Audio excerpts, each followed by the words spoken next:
İlginç, aynı zamanda güncel olayları ele alıp değerlendireceğiz ve sizler için de yorumlayacağız. Programa hoş geldin diyerek başlarım abi. Ne yapıyorsun, iyisin? İyiyim, sen nasılsın kardeşim? İyi hamdolsun. Kampa gidecektin, gitmedin. Gidemedim. Gidemedin. Havalar soğudu. Canım yemedi. Yağmurlar başladı. Canım yemedi. Yemedi mi? Sıcacık evde oturmak daha iyi. Tabii lan. Ne gerek var? Evet, ilk ilginç haberimizle başlayalım abi ama başlamadan önce sana sormak istiyorum. Buyurun. Sence olta balıkçılığı kaç yıl öncesinden başlamıştır? Kaç yıla dayanıyordur olta balıkçılığı? 1700-1800 Bile yıllara mı yıllara dayanıyordur? dayanıyordur.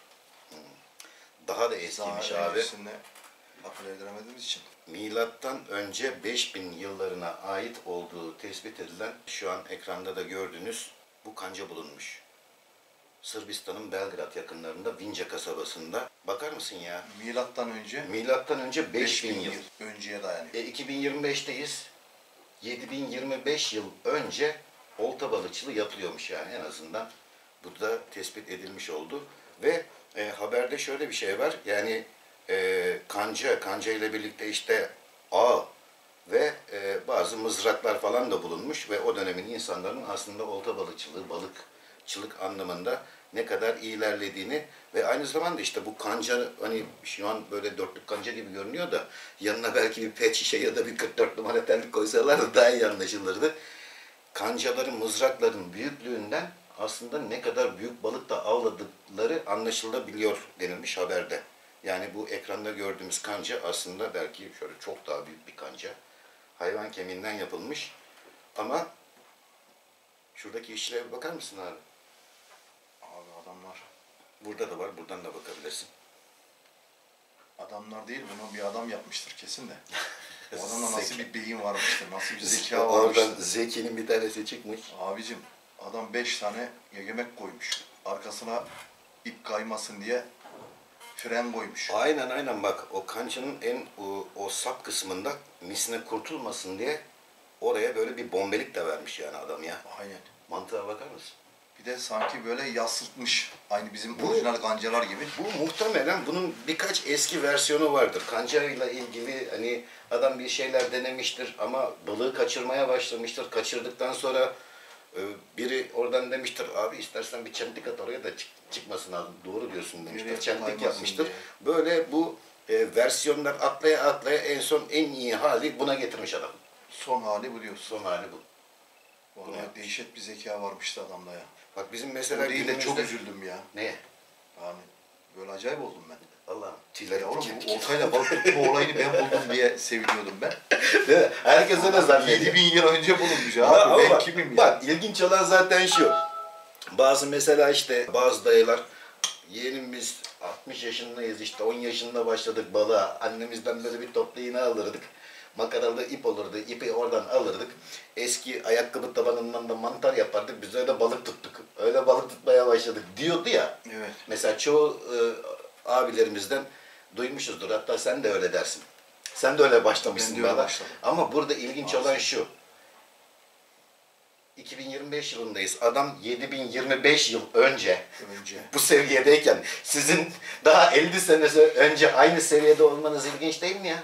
Adam zaten Vallahi 7000 ilginç yıl ya. önce o seviyedeymiş. Yani bir yıl önce ne demek Yokluğa bakar abi ya? mısın? Yani toplu iğneden kanca yapıyorduk, şöyle balık tutuyorduk. Ya seviyeye bak, yokluğa bak. Adam 7025 yıl önce zaten onu yapıyor. Aa şimdi konuşsun adam şimdi. Hadi lan oğlum.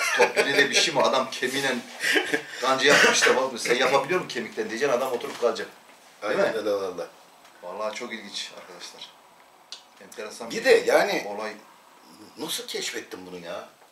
Şimdi ilkel balık avlanma yöntemleri var diyoruz ya. O zamanlar belki çok daha fazla yöntem vardı. İşte tuzaklama, tabii, onlar bir tuzaklar dereye set değil. çekersin, balığı orada tuzaklarsın, hapsedersin, tutarsın falan. O dönemlerde ilkellik olduğu için çok daha farklı alternatif belki balık tutma yöntemleri varken ya balığı tutuyorsun bir şekilde değil mi? Kafada çalışıyor, balığı bir yerde kıstırıyorsun, hapsediyorsun, tuzak kuruyorsun, şuydu buydu bilmem ne.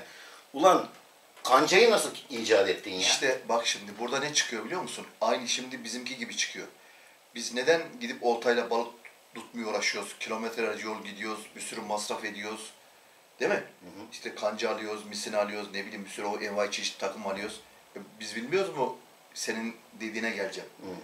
Bir sürü balık tutma yöntemleri var. Ne bileyim işte paraşüttür, ağdır, serpmedir, Şimdi bak, tuzaktır. şimdi, ama o tamam zaman da- da bu adam öyle düşünmüş. İşin Ama zevkini bak şöyle, yaşamak o için. zamanlar serbest. Tam da yani onları yapmaları gerekiyor. Serbest. Şimdi yasak İşte olduğu için bu adam, sadece bunu oltayla bulan adam tutabiliyoruz. zevkini almak için yapmış. Zevkine, olta zevkini Olta almak için. zevkini yap.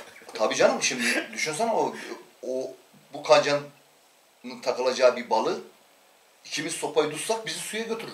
Muhtemelen. Ki Ama- o zaman insanlar da Bak şöyle ama bak. bir de Bence yani İyi. ilk nasıl çıktı ona odaklanalım. nasıl çıktı? Aynen işte ben İlk onu diyorum yani yani. nasıl olmuş olabilir? Zevk için yapmış adam. Zevk bence. için zannetmiyorum. Sonradan belki oltayla balık tutmak bir zevke ya da kültüre dönüşmüş olabilir ama dediğim gibi şimdi o zamanlarda balık Açlık tutmanın var. çok farklı yolları var. Yöntemleri var ama belki bazı balıkları yakalayamıyorsun. Ne suya girebiliyorsun. O zamanki teknoloji kayıtlı tekneydi yok. Suya giremiyorsun. Tamam hapsettiğin tuzakla avladığın balıklar belki belli ama birçok balığı yakalayamıyorsun. Ben bu balığı nasıl yakalarım diye kafa yordu bu ibne. Evet. Tamam mı? Bayağı bir düşündü. En son dedi ben bir yan takayım. Böyle bir kanca manca tutup çekeceğim böyle bir şey bir şeyler icat edeyim dedi. Kancayı buldu. Her balığı yakalayamazsın tuzaklayarak bilmem neyle. Tabii ki. Değil mi? Koca Onu- nehir mesela. Onu Tuna diyecektim Nehri'nden yani, bahsediyor. giremiyorsun. Girdiğin Tabii zaman belki giremiyorsun. balık ürküyor, kaçıyor. Belki çok daha... Adam bu oltayı atıp bir gün sonra bakmaya gidiyor belki de. Belki de yani. Hani çekiliyordur, bunu attıktan sonra gidiyordur. Evet. Balık takıldıktan sonra gelip balığı o şekilde yakalarım diye düşündü, buldu belki de ama nasıl buldu? İcat etmiş adam. Ya yemin ediyorum yok böyle bir şey. Ya Ya şu ben bu kemiğin- kancayı gördüm, olay bitti abi Baksana ya. abi şu en alt kısmında da kalınlık var yani. Bak kırılmasın diye. Orası mukavemeti arttıran... Kim bilir gazsever Bir- kırıldı o. Tabii. Balığı gazsever kaçırdı. Tabii canım. Belki kaç defa kırıldı. Ben bunu nasıl geliştiririm, nasıl kırılmasını engellerim diye orayı biraz daha kalın tuttu. Sürekli bir arge yapmış yani. Ben ona örnek vereyim madem o kırılma olayına. Porsuk akara. İlk defa gidiyorum. Millet balık tutuyormuş porsuk akarda, ben bilmiyorum. Yani biz görüyoruz porsukta burada değil mi? Balıkları şöyle şöyle gümüşler falan filan işte kepenezler falan. Adamlar aşağı taraftan koca koca sazanlar tutuyorlarmış. Oraya gittim ben şimdi. Oltaları açıyorum. Beni götüren arkadaş geldi baktı. Dayı dedi sen bu oltayla balık mı tutacaksın dedi bana. Ben şöyle bir sürü balık tutuyoruz da biz oltayla. Nasıl yani dedim. Dedi vallahi dedi dayı buranın balığı dedi senin bu oltayı dedi tek vuruşta kopardır dedi. Evet. Abi 0.40 misine lateks. Yani hala 0.40 kullanıyorum ben. Hiç değiştirmedim. Neyse iki üç tane de sallama varsa sallama getir dedi biliyor musun? Sallamalar biliyor musun? Hazır sallamalar 50'lik. 50'lik misine de. 2 tane sallama attık. İşte 4 tane olta attık benim oltaları. Gittik muhabbet ediyoruz böyle geride. Gözümün önünde böyle tam oltaya bakıyorum. Olta da şöyle dik duruyor ya. Gözümün önünde. Şan gitti. Zil. Ne zil kaldı ne misine kaldı. Koşarak vardım bir baktım benim olta yok. Allah. Tek vuruşta almış gitmiş. Bir daha gittiğime 60'lık götürdüm. Sallamaya bakmaya varıyoruz ya. Bir bakıyoruz sallamanın bağladığımız yer duruyor sadece. Kalanı yok. Ağaca bağladık ya. Sadece o bağla düğümlük duruyor, kalanı yok. 60'lık misine götürdüm. Bir varıyorum bakıyorum, kalanı yok. En son 90'lık aldım. 90'lık misine kullandım, attım. Salamadığımızdan kaynaklanıyor bu. Bir baktım, yine düğümlük var, benim olta yine yok. Hepsini çözdüm, çöpe attım. Ama orada da sallamayla daha kolay tutuluyor. Sonra 120'lik aldım. Ve 120'lik kopartamadı. Beyazda alttaki 60'lık tek saçak kullanıyoruz. 60'lık mercanın ipini kopartmaya başladı balıklar. Ondan sonra fır döndürer kopartmaya başladı. Fır döndürer büyüttüm. Yani burada demek istediğim bu adam kim bilir kaç sever Kancayı yaptı bu kırdı. kancayı. Tabii, kırıldı. Yok balığı sen dediğin gibi önce balığı kaçırdı. Ya da ilk önce kanca gitti. Götünün dövmesini buldu. Tabii. Kaymasın diye. Tabii, misine oradan Sonra çıkmasın diye. balığı çıkartırken balık kafa atmaya başlayınca böyle gıvıttıracak kafayı kanca sıyrıldı çıktı. Sonra kanca damak buldu. Bir de bir tane buldun da 5 tane nasıl buldun anlayamadım. Daha fazla Nasıl arttırmış. sığdırdın oraya yani? Arttırmış. O kadar şey. İç tarafta Ondan 2 tane, sonra- dışta 3 tane çentik var baksana. Beyaz'da balığı kanca durdurdu. Sen dediğin gibi o alt genişliğe geleceğim.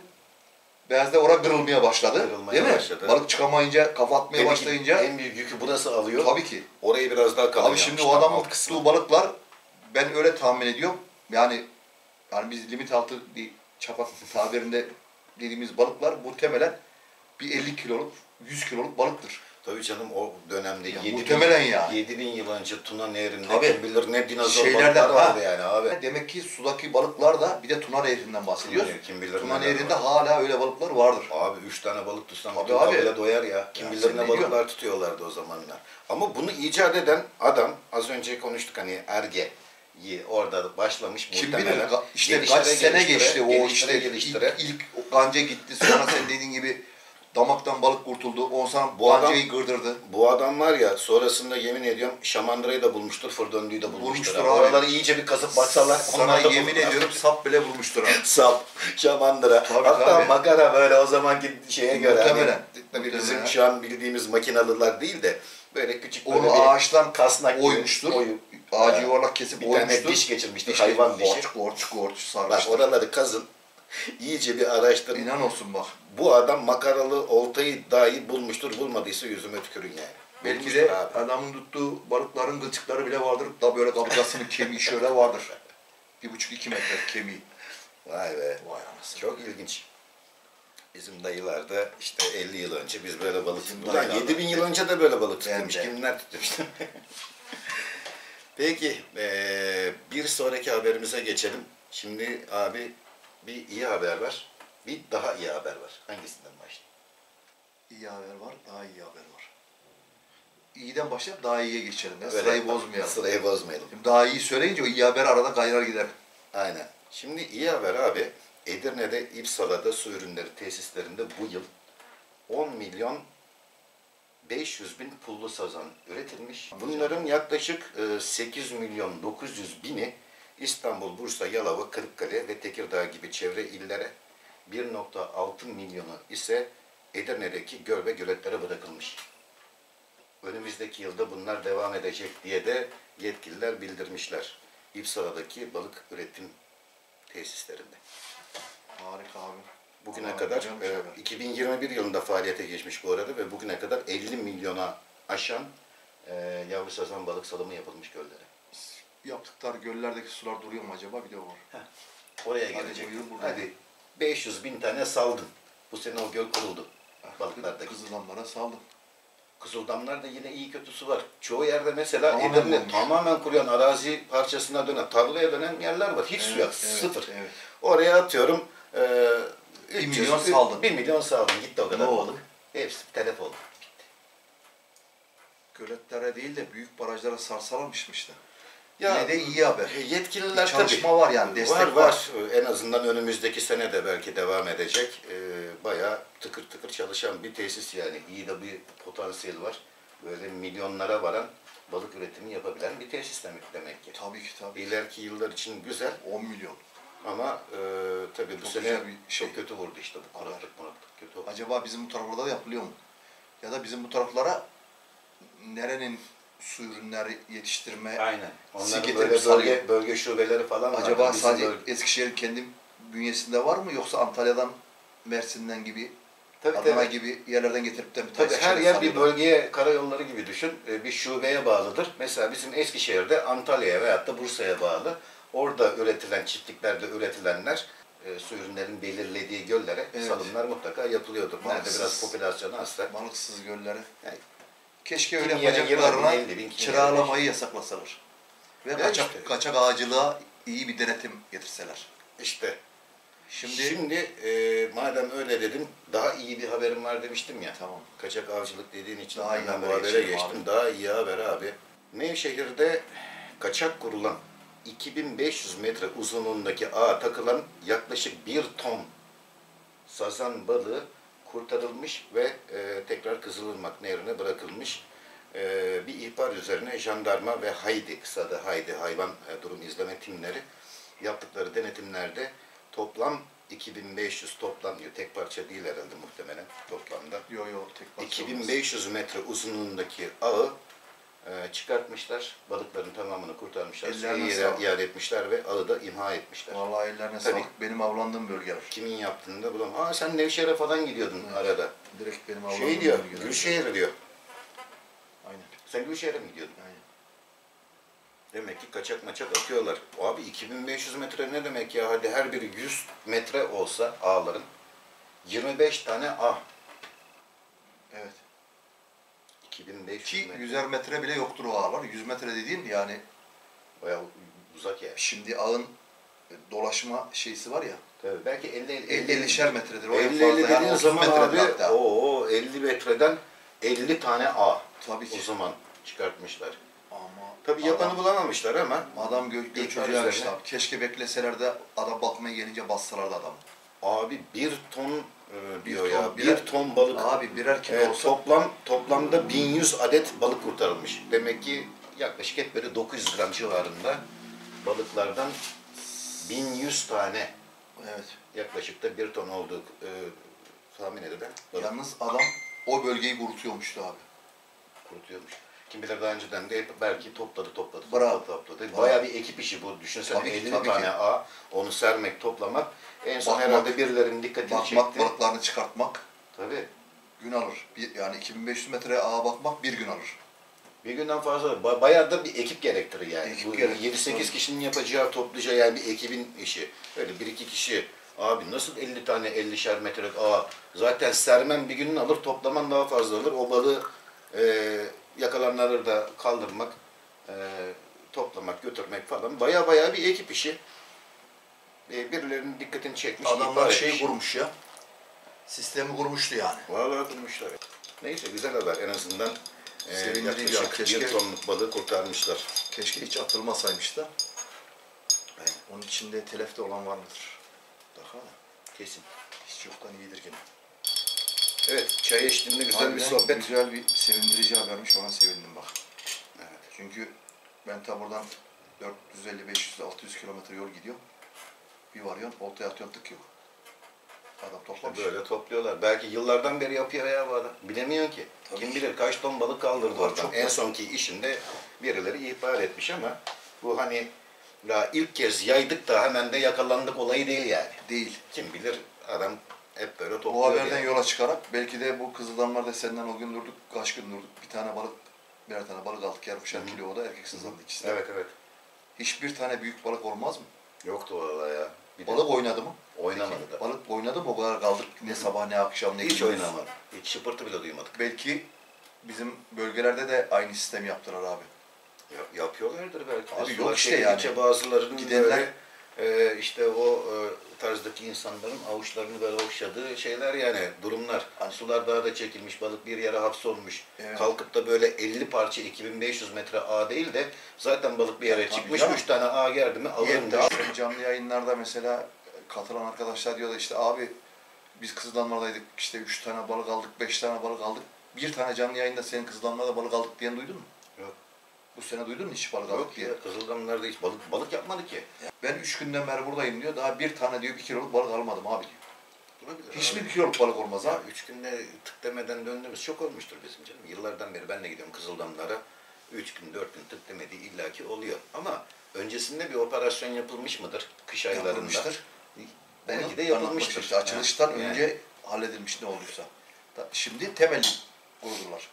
temelli. Giden olmazsa Yazık oldu. temeli kurur orası. Ya işin kötüsü ne biliyor musun?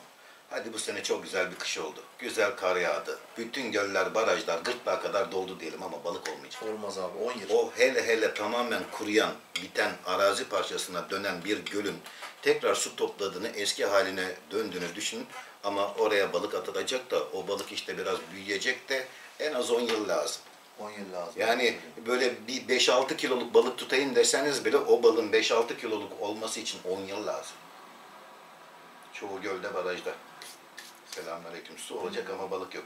Ha yine işte böyle su ürünleri illaki balıklandırma çalışmaları yapar. Yapsa o göller ne olacak kurumasın, abi işte, bataklığa yine o dönmesin diye illa yavru balık salımı yapılacak ama o balıkların işte bir 5-6 kilolara varabilmesi için en az 10 yıl Tabii lazım. ki bizim 10 yıl dediğimiz 5-6 kiloluk balık için konuşuyoruz biz zaten. Tabii.